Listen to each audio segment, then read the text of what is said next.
앞 시간에서 말씀드렸던 것처럼 음악을 악보로 나타내는 기보법이라는 것이 귀도 다래조라는 수도사를 통해 소개되고 리듬에 대해서도 객관화할 체계가 생기게 되었습니다. 그래서 한 성부가 아니라 2개 이상의 성부가 같은 시간에 연주하는 것이 가능하게 되었습니다. 이로 인해서 본격적인 다성음악의 시대가 시작되었는데요. 사실은 다성음악은 교회에서 체계화되기 이전에 북유럽이 세속음악에서 시작되었습니다. 유럽에서 북쪽 나라들은 겨울이 길고 추운 나라들입니다. 남쪽 지역처럼 혼자 넓은 자연에서 한 곡조를 뽑고 이럴 여건이 되지 못하죠. 그래서 방구석에서 따뜻한 난로 주변에 3, 3, 5 모여서 함께 노래할 기회가 더 많았을 것입니다. 그때 모두 음악적인 역량이 다르기 때문에 같은 노래를 해도 다르게 하는 사람들이 꼭 생기죠. 어떤 사람은 처지고 어떤 사람은 솟아오르고 이렇게 돼서 의도치 않게 여러 음들이 화음으로 생겼는데 시작은 그랬는데요. 어떤 땐 좋은 울림도 생기기도 하죠. 하다 보면 이렇게 해서 다르게 부르면 멋질 수도 있구나, 멋진 화음도 있거나 하면서 여러 성부로 노래하는 것에 대한 관심이 생겼습니다. 많은 시도 끝에 멋진 화음도 만들어지게 되었고요. 이렇게 해서 다성음악 시대가 시작된 것인데요.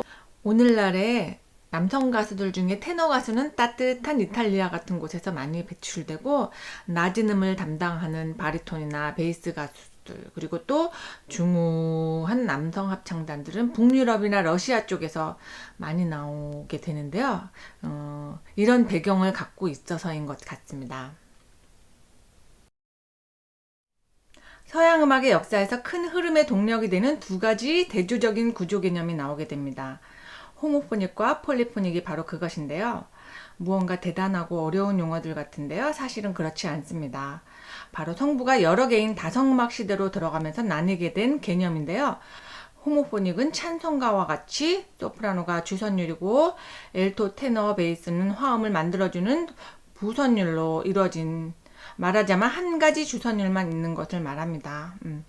찬송가 스타일 말고도 오른손은 멜로디, 왼손은 반주 이렇게 된 그런 스타일도 있습니다.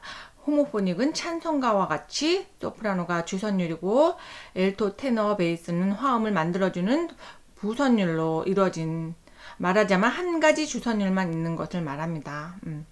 찬송가 스타일 말고도 오른손은 멜로디, 왼손은 반주 이렇게 된 그런 스타일도 있습니다. 시온성과 같은 교회라는 곡입니다. 들어보세요.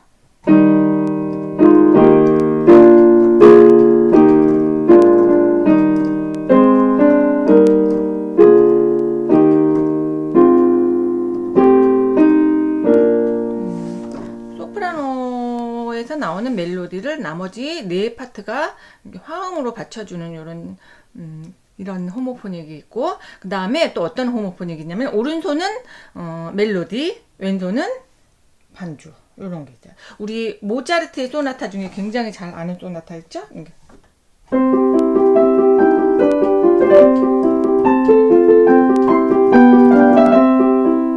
이런 곡이죠. 어렸을 때 한 번씩 다 쳐보셨을 거예요, 많이.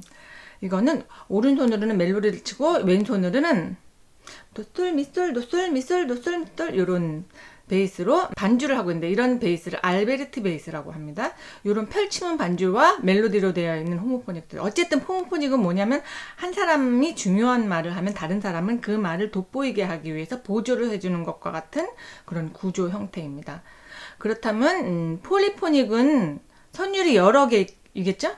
이름이 폴리포닉이니까. 각각의 성부가 서로 다른 말을 하고 있는 경우입니다.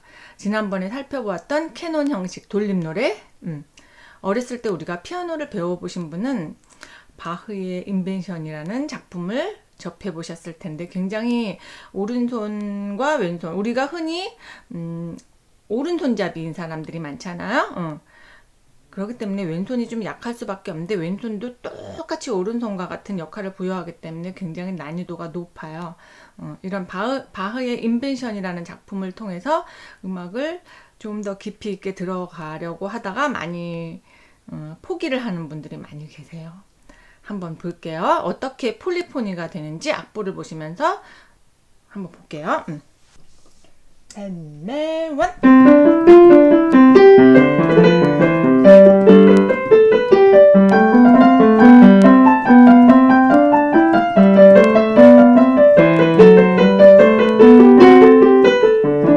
이렇게 오른손에 주제가 나오면 왼손에서 주제가 다시 따라 나오죠.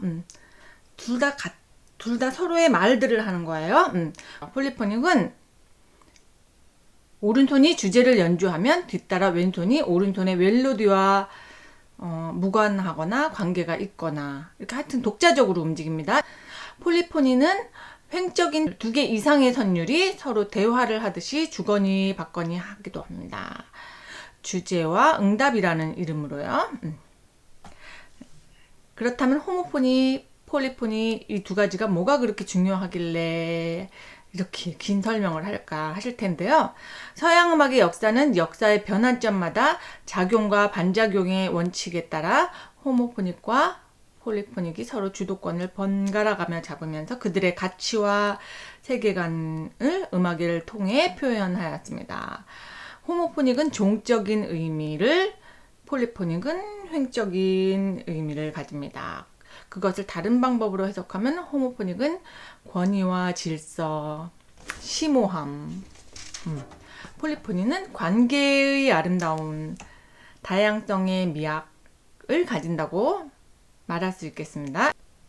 이 두 가지는 인류의 역사에서 끊이지 않는 우선순위 쟁탈전을 벌였고 그것이 음악의 역사가 되었고 흐름이 되었습니다.